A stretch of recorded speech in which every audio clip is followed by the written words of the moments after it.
জানিয়ে দেব সর্বশেষ আপডেট বাংলা সংবাদ। শুরুতেই শিরোনাম। শুরুতেই জানিয়ে দেব একটি ভয়ঙ্কর গুরুত্বপূর্ণ সংবাদ। আমেরিকায় একান্ত বৈঠক হচ্ছে না মোদি ইউনুসের সঙ্গে বৈঠকে কেন এত ভয় পায়, বেরিয়ে এলো চাঞ্চল্যকর তথ্য। থাকছে বিস্তারিত প্রতিবেদনে। এরপর জানিয়ে দেব বাংলাদেশ ব্যাংকের অনেক কিছুরই অদৃশ্য নীতি নির্ধারক ছিলেন সজীব ওয়াজেদ জয়, যে কৌশলে করতেন রিজার্ভ পাচার। বেরিয়ে এলো ভয়ঙ্কর চাঞ্চল্যকর তথ্য। থাকছে বিস্তারিত প্রতিবেদনে। জানিয়ে দেব পালিয়েছে স্বৈরাচারী হাসিনা, রেখে গেছেন 10 লাখ কোটি টাকার বৈদেশিক ঋণ। থাকছে বিস্তারিত প্রতিবেদনে। এতক্ষণ শিরোনাম শুনছিলেন, এবার বিস্তারিত। জাতিসংঘের সাধারণ সভায় যোগ দেবেন দুজনেই, কিন্তু আমেরিকায় একান্ত বৈঠক হবে না মোদি ইউনুসের। জাতিসংঘের সাধারণ সভায় যোগ দিতে আগামী সপ্তাহে আমেরিকায় যাচ্ছেন প্রধানমন্ত্রী নরেন্দ্র মোদি এবং বাংলাদেশের নয়া অন্তর্বর্তী সরকারের প্রধান উপদেষ্টা মোহাম্মদ ইউনুস। জাতিসংঘের সাধারণ সভায় যোগ দিতে আগামী সপ্তাহে দুজনেই নিউ ইয়র্কে যাচ্ছেন, কিন্তু আমেরিকার প্রেসিডেন্ট জো বাইডেন সহ একাধিক রাষ্ট্রনেতার সঙ্গে মুখোমুখি বৈঠক করলেও বাংলাদেশের নয়া অন্তর্বর্তী সরকারের প্রধান উপদেষ্টা মোহাম্মদ ইউনুসের সঙ্গে প্রধানমন্ত্রী নরেন্দ্র মোদির কোনো দ্বিপাক্ষিক আলোচনা হবে না। বুধবার ভারতের পররাষ্ট্র মন্ত্রণালয়ের সূত্র উদ্ধৃত করে প্রকাশিত একটি খবরে এই দাবি করা হয়েছে।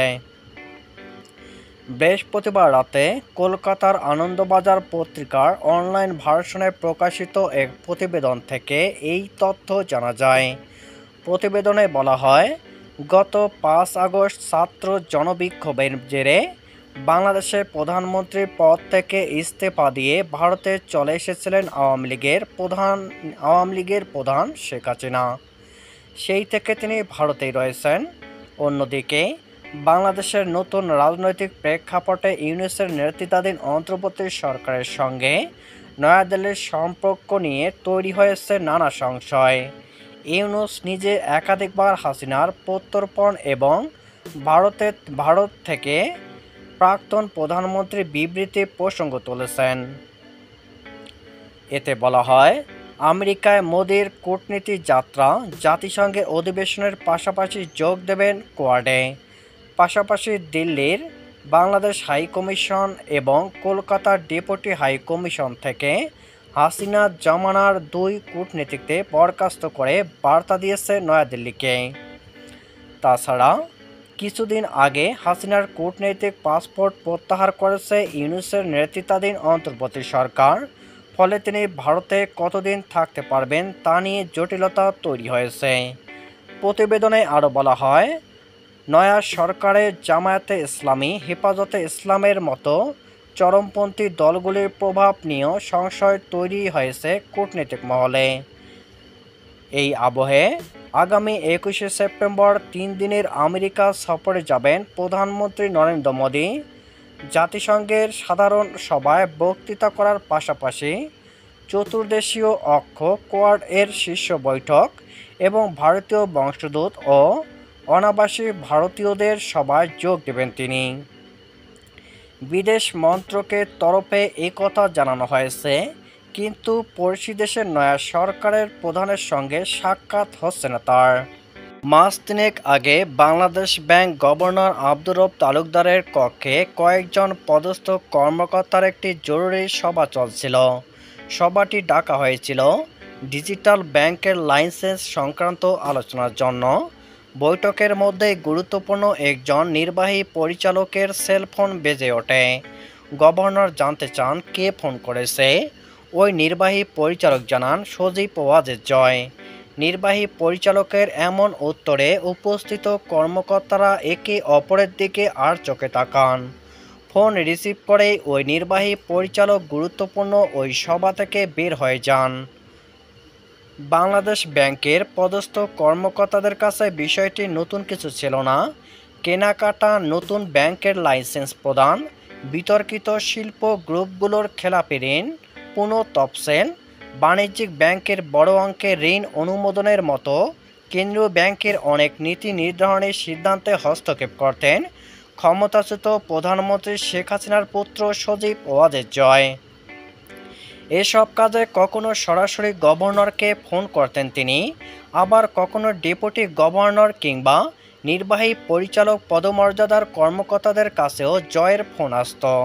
নিজে সরাসরি ফোন করা ছাড়াও কখনো কখনো সাবেক প্রধানমন্ত্রী বেসরকারি বিনিয়োগ উপদেষ্টা সালমান এফ রহমানের মাধ্যমেও হস্তক্ষেপ করতেন সজীব ওয়াজেদ জয়।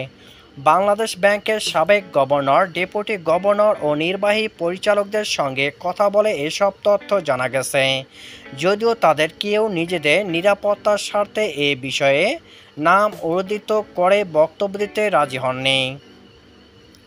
সংশ্লিষ্ট সব পক্ষ বলছে, সজীব ওয়াজেদ জয়ের নির্দেশনা আসত মোবাইল ফোনের মাধ্যমে। এক্ষেত্রে সরাসরি কল না করে হোয়াটসঅ্যাপ, স্কাইপের মতো অ্যাপের মাধ্যমে সংযুক্ত হয়ে তিনি নির্দেশনা দিতেন। এ কারণে তৎকালীন প্রধানমন্ত্রীর পুত্রের নির্দেশনায় লিখিত কোনো প্রমাণ থাকত না। তবে ডক্টর আতিউর রহমানের বিরুদ্ধে অভিযোগ আছে, গভর্নর থাকা অবস্থায় নিজে থেকে প্রতি মাসে সজীব ওয়াজেদ জয়ের কর্মতৎপরতার প্রতিবেদন পাঠাতেন তিনি। গভর্নরের মেয়াদ শেষ করে অর্থমন্ত্রী হওয়ার প্রলোভনও ছিল তার সামনে। সজীব ওয়াজেদ জয়ের সঙ্গে ছিল তার গভীর অন্তরঙ্গতা। জয়ের পছন্দেই তাকে গভর্নর করা হয়েছিল বলে সংশ্লিষ্ট সূত্র জানিয়েছে। এর মধ্যে কিছু প্রকল্প বাস্তবায়ন হয়েছে বিশ্বব্যাংকের অর্থায়নে, তবে বেশিরভাগ কেনাকাটায় কেন্দ্রীয় ব্যাংকের নিজস্ব অর্থায়নে বাস্তবায়ন হয়েছে। বাংলাদেশ ব্যাংকের একাধিক কর্মকর্তা জানান, সফটওয়্যার ও হার্ডওয়্যার কেনার ভেন্ডর প্রতিষ্ঠান নির্দিষ্ট করে দেওয়া থেকে শুরু করে নীতি নির্ধারণী অনেক সিদ্ধান্তের ক্ষেত্রে সজীব ওয়াজেদ জয়ের হস্তক্ষেপ থাকত। এক্ষেত্রে কখনো নিজে সরাসরি ফোন করতেন, কখনো সরকারের গুরুত্বপূর্ণ পদে দায়িত্ব পালনকারী মন্ত্রীরা ফোন করে তদবির করতেন।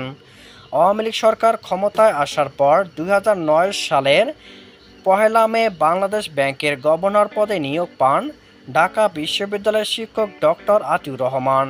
4 বছরের মেয়াদ শেষ হলে 2012 সালে তাকে দ্বিতীয় মেয়াদে গভর্নর নিয়োগ দেন শেখ হাসিনার সরকার। বাংলাদেশ ব্যাংকে রিজার্ভ চুরির ঘটনা নিয়ে তুমুল সমালোচনার মুখে 2016 সালে 15 মার্চ পদত্যাগ করেন তিনি।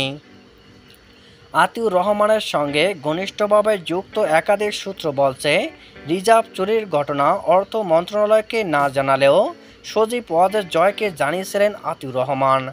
জয়ের পরামর্শে রিজার্ভের অর্থ উদ্ধারের জন্য ভারতীয় নাগরিক রাকেশ আস্তানার প্রতিষ্ঠানকে পরামর্শক নিয়োগ দেওয়া হয়। যদিও তথ্য প্রমাণ ধ্বংস করা ছাড়া ওই সময় আর কোনো কাজই হয়নি। আতিউর রহমান গভর্নর থাকা অবস্থায় 2013 সালে একসঙ্গে 9টি বেসরকারি ব্যাংকের লাইসেন্স দেন বাংলাদেশ ব্যাংক। ওই সময় লাইসেন্স পাওয়া ব্যাংকগুলো হলো ফার্মার্স ব্যাংক, পরবর্তী সময়ে নাম পরিবর্তন করে পদ্মা ব্যাংক করা হয়েছে। এছাড়া মেঘনা, Midland, Madhumati, NRB commercial, NRB global, পরবর্তী সময়ে নাম পরিবর্তন করে global Islami bank, south Bangla agriculture and commerce bank ও ইউনিয়ন ব্যাংক। এই ব্যাংকগুলোর অনুমোদন প্রক্রিয়ার সঙ্গে যুক্ত থাকা বাংলাদেশ ব্যাংকের সাবেক একজন নির্বাহী পরিচালক ও একজন মহাব্যবস্থাপক বণিক বার্তাকে বলেছেন, রাজনৈতিক বিবেচনায় এই ব্যাংকগুলোকে অনুমোদন দেওয়ার জন্য তৎকালীন প্রধানমন্ত্রী শেখ হাসিনা, অর্থমন্ত্রী আবুল মাল আব্দুল মোহিত সহ অনেক প্রভাবশালী তদবির ছিল। তবে এক্ষেত্রে সবচেয়ে বেশি চাপ এসেছিল সজীব ওয়াজেদ জয়ের কাছ থেকে। বাংলাদেশ ব্যাংকের নিচের দিকের অনেক কর্মকর্তা ব্যাংক দেওয়ার বিপক্ষে থাকলেও আতিউর রহমান পক্ষে ছিলেন। তিনি ওই সময় আওয়ামী লীগের প্রতিষ্ঠা বার্ষিকী সহ বিভিন্ন দলীয় সমাবেশে গিয়েও বক্তব্য দিতেন। গভর্নরের রাজনৈতিক কর্মকাণ্ডের সঙ্গে সরাসরি সম্পৃক্ততার কারণে রাষ্ট্রায়ত্ত ব্যাংকগুলোর চেয়ারম্যান, পরিচালকরা অনিয়ম দুর্নীতিতে উৎসাহিত হয়েছিলেন। পর্ষদের চাপের কারণে ব্যবস্থাপনা কর্তৃপক্ষ নানা অনিয়মে জড়িয়েছে। ওই সময় বেসিক ব্যাংক লুট, সোনালী ব্যাংকের হলমার্ক কেলেঙ্কারি, জনতা ব্যাংকের বিসমিল্লাহ গ্রুপ, এনটেক্স ও কিসেন কেলেঙ্কারির মতো বৃহৎ কেলেঙ্কারির ঘটনা ঘটেছিল। এ বিষয়ে জানতে চাইলে ডক্টর আতিউর রহমান বণিক বার্তাকে বলেন, সরকার কিংবা গুরুত্বপূর্ণ মন্ত্রী উপদেষ্টাদের কম বেশি চাপ তো ছিলই, তবে আমি চেষ্টা করেছি সেসব চাপ আমার সাধ্যমতো মোকাবেলা করতে। যখন নতুন করে ব্যাংক দেওয়ার প্রয়োজন নেই বলেছিলাম, তখন সে সময় অর্থমন্ত্রী প্রকাশ্যে বলেছিলেন তারা রাজনৈতিক বিবেচনায় ব্যাংক দেবেন। যখন সরকারি ব্যাংক ও ব্যক্তি খাতের ব্যাংক দুই আইনে চলেছিল, তখন বলেছিলাম একই খাতের জন্য দেশে দুই আইন চলতে পারে না। তখন তিনি আমার বিরুদ্ধে ব্যবস্থা নিতে বলেছিলেন। স্বাধীন গভর্নর হিসেবে যখন আর চলতে পারছিলাম না, প্রকাশ্যে গালমন্দের শিকার হচ্ছিলাম, তখন স্বেচ্ছায় পদত্যাগ করেছি। তিনি আরও বলেন, তৎকালীন প্রধানমন্ত্রী শেখ হাসিনা কিংবা তার পরিবারের পক্ষ থেকে কোনো অন্যায় চাপ অনুভব করিনি। সর্বক্ষণ মাথা উঁচু করেই চলার চেষ্টা করেছি। আতিউর রহমানের পদত্যাগের পর বাংলাদেশ ব্যাংকের গভর্নর পদে নিয়োগ পান তৎকালীন অর্থ সচিব ফজলে কবির। 2016 সালে 20 মার্চ থেকে 2022 সালে 3 জুলাই পর্যন্ত গভর্নর ছিলেন তিনি। ফজলে কবির গভর্নর থাকা অবস্থায় 2018 সালে 11 অক্টোবর মোবাইল ফাইন্যান্সিয়াল সার্ভিসের MFS নগদ চালু হয়। যদিও মোবাইল ব্যাংকিং হিসাবে পরিচিত সেবাটি চালুর জন্য বাংলাদেশ ব্যাংক থেকে কোনো অনুমোদনও নেওয়া হয়নি। 2019 সালের 26 মার্চ প্রধানমন্ত্রী শেখ হাসিনা নগদের উদ্বোধন ঘোষণা করেন। পরবর্তী সময়ে নগদের বিভিন্ন অনুষ্ঠানে সজীব ওয়াজেদ জয়কে উপস্থিত থাকতেও দেখা যায়। সাবেক গভর্নর ফজলে কবিরের সঙ্গে ঘনিষ্ঠ একাধিক সূত্র জানায়, নগদকে লাইসেন্স দিতে সজীব ওয়াজেদ জয় গভর্নর ফজলে কবিরকেও ফোন দিয়েছিলেন। ফজলে কবির নিজেও বণিক বার্তার কাছে স্বীকার করেছেন, নগদের লাইসেন্স ইস্যুতে সজীব ওয়াজেদ জয় তার সঙ্গে ভার্চুয়ালি কথা বলেছেন। সে সময় বাংলাদেশ ব্যাংকের সংশ্লিষ্ট কর্মকর্তারা উপস্থিত ছিলেন। 2009 সাল পরবর্তী সময়ে পরিবেশ তৈরির পর 2016 সাল থেকে একের পর এক বেসরকারি ব্যাংক দখল হতে শুরু করে। Islamic bank, social Islamic bank, Bangladesh commerce bank সহ কয়েকটি ব্যাংক দখলে নেয় S Alam group. United commercial bank UCB থেকে উদ্যোক্তা পরিচালককে হটিয়ে একচ্ছত্র নিয়ন্ত্রণ প্রতিষ্ঠা করে প্রয়াত আওয়ামী লীগ নেতা আখতারুজ্জামান বাবুর পরিবার। আইএফআইসি ব্যাংকের ওপর পূর্ণাঙ্গ নিয়ন্ত্রণ প্রতিষ্ঠা করেন সালমান এফ রহমান। উদ্যোক্তা পরিচালকদের বের করে দিয়ে এনআরবি ব্যাংক পর্ষদের নিয়ন্ত্রণ নেন মাহতাবুর রহমান নাসের। এভাবে দেশের অন্তত 2 ডজন বেসরকারি ব্যাংকের পর্ষদে পরিবার ও আওয়ামীতন্ত্র প্রতিষ্ঠা পায়। যদিও এসব ব্যাংকে অনিয়ম দুর্নীতির বিরুদ্ধে কোনো ব্যবস্থা নিতে পারেনি বাংলাদেশ ব্যাংক। ফজলে কবিরের পর 2022 সালে 12 জুলাই বাংলাদেশ ব্যাংকের গভর্নর পদে নিয়োগ পান তৎকালীন অর্থ সচিব আব্দুল রউফ তালুকদার। গত 9 আগস্ট পর্যন্ত গভর্নর পদে ছিলেন তিনি। তবে 5 আগস্ট শেখ হাসিনা সরকার পতনের পর থেকেই আব্দুর রউফ তালুকদার পলাতক। বাংলাদেশ ব্যাংকের ইতিহাসে তিনি একমাত্র গভর্নর যিনি রাজনৈতিক পট পরিবর্তনের পর পালিয়েছেন। গত জুনের শুরুতে দেশের প্রথম পূর্ণাঙ্গ ডিজিটাল ব্যাংক হিসাবে নগদ ডিজিটাল ব্যাংক পিএলসি এর লাইসেন্স ইস্যু করে বাংলাদেশ ব্যাংক। এই ব্যাংকের অনুমোদন প্রক্রিয়ার ক্ষেত্রে সজীব ওয়াজেদ জয়ের হস্তক্ষেপ ছিল বলে সংশ্লিষ্ট সূত্র জানিয়েছে। কেন্দ্রীয় ব্যাংকের একাধিক কর্মকর্তা জানান, গভর্নর হিসাবে আব্দুর রউফ তালুকদারের ভূমিকা ছিল রাজনৈতিক কর্মীর মতো। সরকারের পক্ষ থেকে যে নির্দেশনা আসত তিনি কেবল সেটি বাস্তবায়ন ঘটাতেন। তিনি সজীব ওয়াজেদ জয়ের খুব ঘনিষ্ঠ ছিলেন। নগদ ডিজিটাল ব্যাংকের লাইসেন্স অনুমোদনের ক্ষেত্রেও প্রধানমন্ত্রীর পুত্রের ভূমিকা ছিল। ছাত্র জনতার গণ অভ্যুত্থানের মুখে শেখ হাসিনা সরকারের পতনের পর গভর্নর পদে নিয়োগ পান ডক্টর আহসান এইচ মনসুর। গত 14 আগস্ট গভর্নর হিসাবে গ্রহণের পর থেকে এখন পর্যন্ত 11 বেসরকারি ব্যাংকের পর্ষদ ভেঙে দিয়েছে বাংলাদেশ ব্যাংক। একই সঙ্গে MFS প্রতিষ্ঠান নগদের ওপর কেন্দ্রীয় ব্যাংকের পক্ষ থেকে প্রশাসন নিয়োগ দেওয়া হয়। স্থগিত করা হয় নগদকে দেওয়া ডিজিটাল ব্যাংকিং লাইসেন্স। গত 22 আগস্ট এক সংবাদ সম্মেলনে গভর্নর আহসান এস মনসুর বলেন, নগদের মালিকানা ও অনুমোদন নিয়ে প্রশ্ন আছে। নগদে যে পরিমাণ টাকা জমা আছে, নিয়মের বাইরে তার চেয়ে বেশি ডিজিটাল অর্থ তৈরি করেছে। প্রতিষ্ঠানটি যাতে নিয়ন্ত্রণের বাইরে চলে না যায় ও কেউ প্রতারিত না হয়, সেজন্য প্রশাসক নিয়োগ দেওয়া হয়েছে। বৈষম্যবিরোধী ছাত্র আন্দোলনের নেতৃত্বে সংগঠিত গণ অভ্যুত্থানের মুখে ক্ষমতাচ্যুত হওয়ার আগে 10 লাখ কোটি টাকার বিদেশি ঋণ রেখে গেছেন স্বৈরাচারী হাসিনা। বুধবার 18 সেপ্টেম্বর বাংলাদেশ ব্যাংকের এক প্রতিবেদনে উঠে এসেছে চাঞ্চল্যকর তথ্য। প্রতিবেদন অনুযায়ী চলতি বছরের জুন শেষে দেশি বিদেশি ঋণের মোট পরিমাণ 103.79 বিলিয়ন, অর্থাৎ 10,389 কোটি টাকা। প্রতি ডলার 120 টাকা ধরে বাংলাদেশি মুদ্রায় এই ঋণের পরিমাণ দাঁড়ায় 12,35,478 কোটি টাকা। এর মধ্যে 83.21 বিলিয়ন ডলার, অর্থাৎ প্রায় 9,98,580 কোটি টাকা সরকারের নেওয়া।